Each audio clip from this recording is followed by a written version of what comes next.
نحمده ونصلي على رسوله الكريم اما بعد فاعوذ بالله من الشيطان الرجيم بسم الله الرحمن الرحيم سبحان الذي اسرى بعبده ليلا من المسجد الحرام الى المسجد الاقصى۔ اللہ تعالیٰ نے انبیاء علیہ السلام کو مختلف قسم کے معجزات عطا فرمائے۔ قرآن کریم میں اللہ تعالیٰ نے کئی انبیاء علیہ السلام کے معجزات کا تذکرہ بھی کیا، لیکن سب سے زیادہ ہمارے نبی صلی اللہ علیہ وسلم کو معجزات عطا فرمائے، اور آپ علیہ السلام کے معجزات میں سے بعض بڑے عجیب و غریب ہیں۔ ان میں سے ایک معجزہ معراج کا بھی ہے، جس کا ذکر قرآن کریم میں 2 مقامات پر کیا گیا۔ مسجد حرام سے بیت المقدس تک کے سفر کو اسرا، اور وہاں سے آسمانوں کے سفر کو معراج، اور بعض اوقات دونوں کو معراج کہا جاتا ہے۔ نبی پاک صلی اللہ علیہ وسلم کو جو معراج پر لے جایا گیا تو سفر معراج کے 4 حصے ہیں۔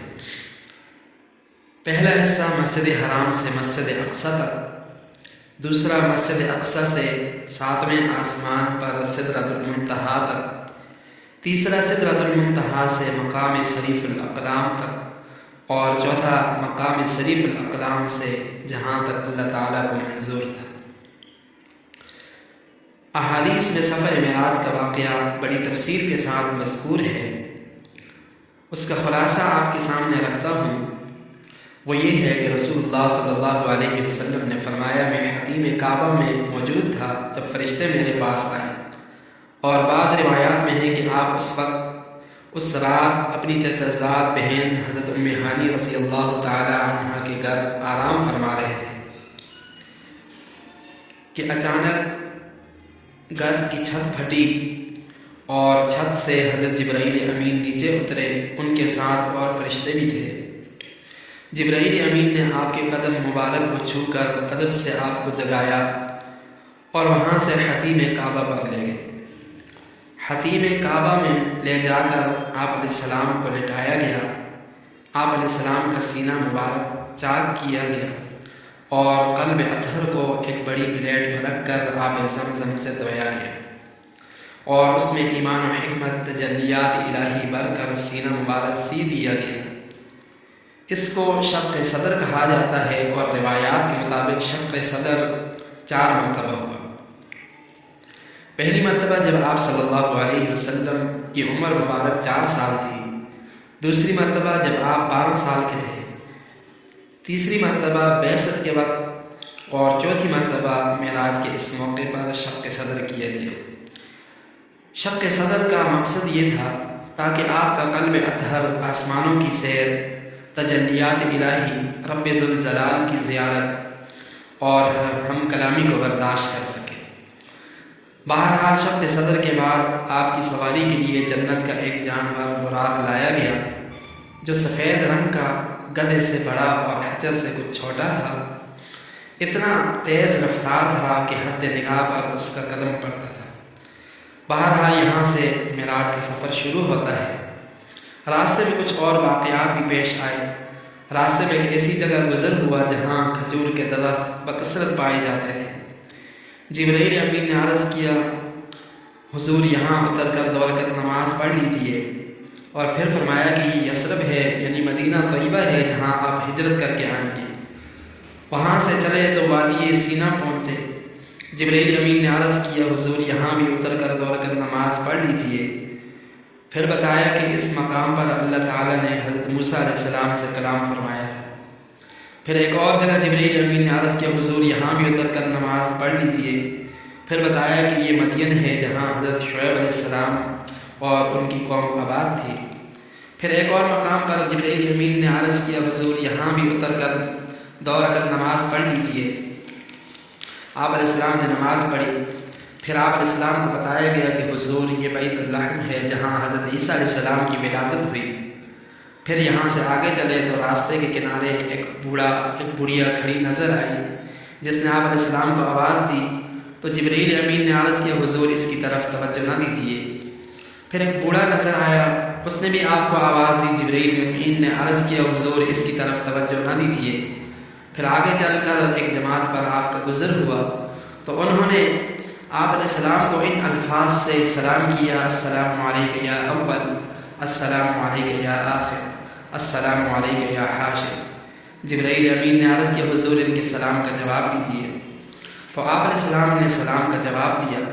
اس کے بعد جبرائیل امین نے وضاحت کرتے ہوئے فرمایا: حضور وہ بڑھیا کی شکل میں دنیا تھی، اب اس کی عمر اتنی ہی رہ گئی ہے، یعنی اس کا اختتام قریب آ چکا ہے، اور وہ بوڑھا شیطان تھا، یہ دونوں آپ کو اپنی طرف مائل کرنا چاہتے تھے۔ اگر آپ ان کی طرف مائل ہو جاتے تو آپ کی امت دنیا کو آخرت پر ترجیح دینے لگتی اور گمراہ ہو جاتی۔ اور وہ جماعت جس نے آپ کو سلام کیا وہ اللہ کے نبی حضرت ابراہیم علیہ السلام، موسیٰ علیہ السلام اور حضرت عیسیٰ علیہ السلام تھے۔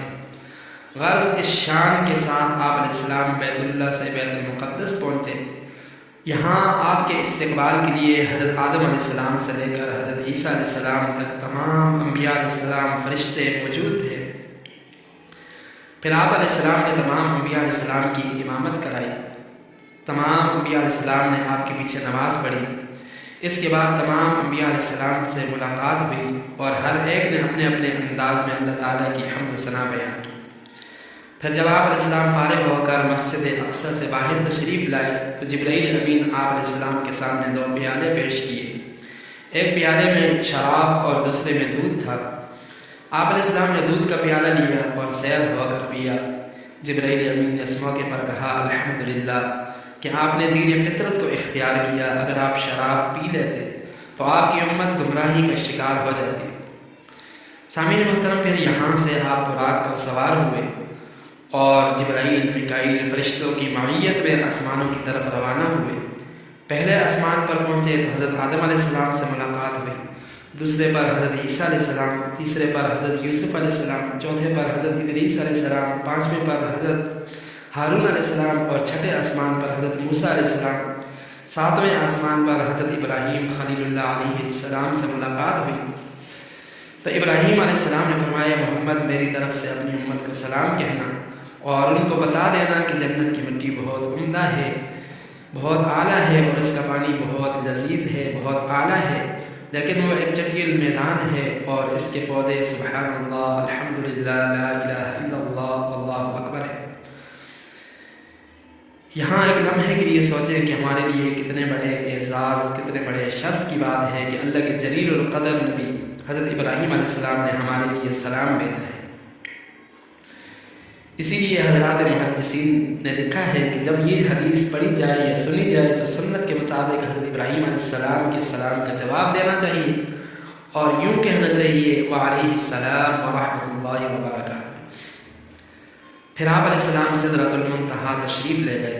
سدرۃ المنتہا کے بارے میں لکھا ہے کہ یہ آسمان پر ایک درخت ہے جس کی جڑیں چھٹے آسمان پر اور شاخیں 7ویں آسمان پر ہیں۔ پھر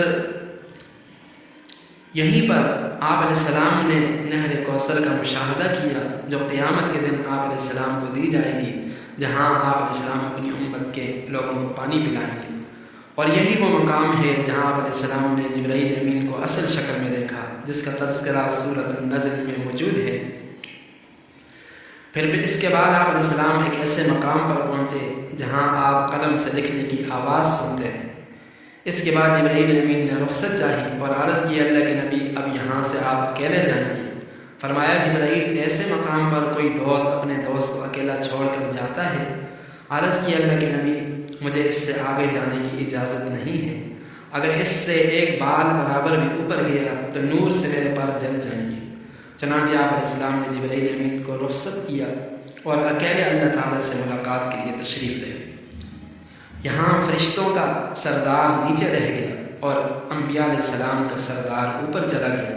اس طرح اللہ تعالیٰ نے کائنات پر، فرشتوں پر یہ واضح کر دیا کہ اللہ تعالیٰ کے بعد اگر کسی کا مرتبہ مقام ہے تو وہ امام الانبیاء احمد مجتبیٰ محمد مصطفیٰ صلی اللہ علیہ وسلم کا مرتبہ مقام ہے۔